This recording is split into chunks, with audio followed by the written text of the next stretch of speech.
Good morning all, and welcome to springtime. Springtime is all about rebirth, renewal, fresh beginnings, so I thought this inquiry was a good one to deal with today. You pondered upon this conundrum. I was diagnosed with breast cancer and I've started chemotherapy. I was wondering if you've any insight on the best use of Chikara-Reiki-Do with cancer patients.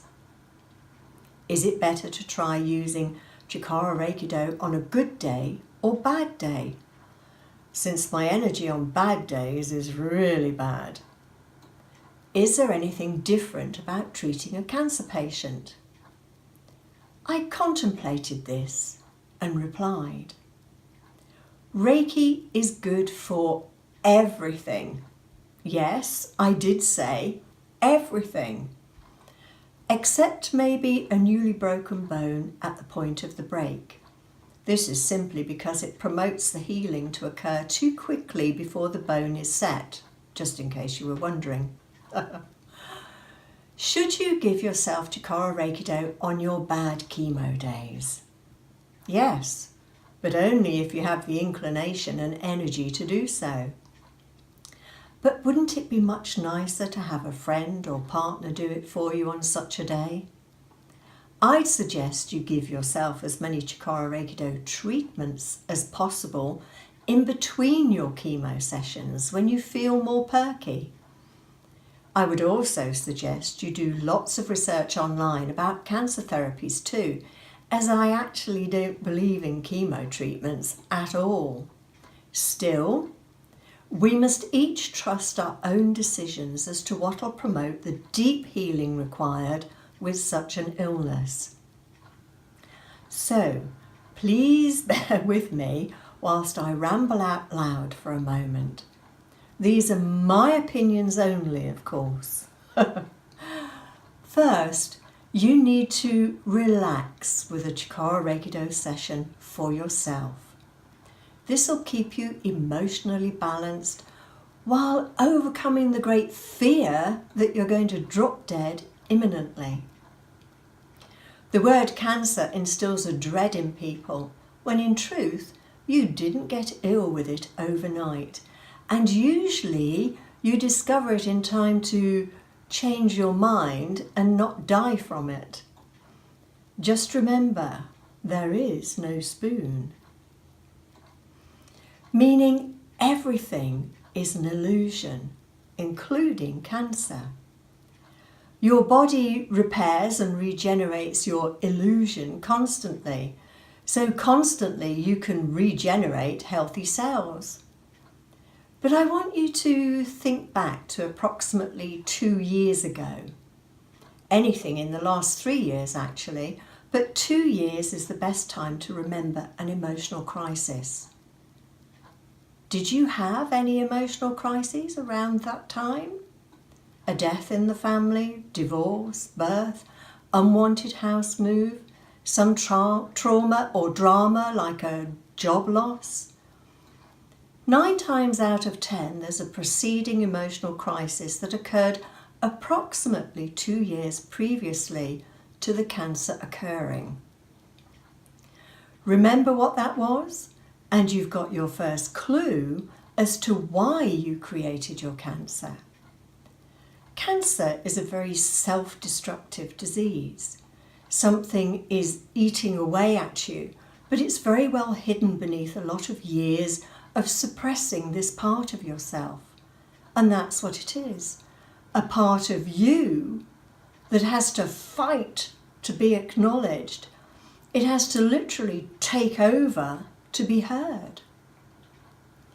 Now, breasts are to do with nurturing, in particular, nurturing others, even to the detriment of yourself.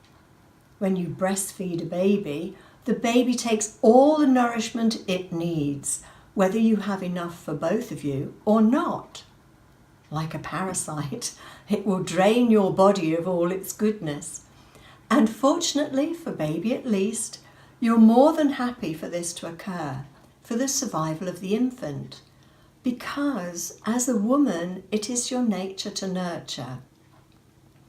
And when the children are grown up, you still need to nurture something.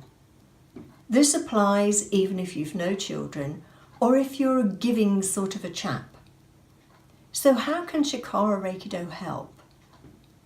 Well, it makes you more relaxed and more aware of yourself, more grounded and secure, more loved and less fearful. Is there anything different about treating a cancer patient? No, because you never treat the illness as such. You can call your problem by any name you wish, but it's simply an energetic disharmony within you. Your true nature or spirit desires one life, and you're living a contrary life to that which is the most rewarding and joyful for you. Therefore, you have internal friction. That's the rub. That's the bottom line.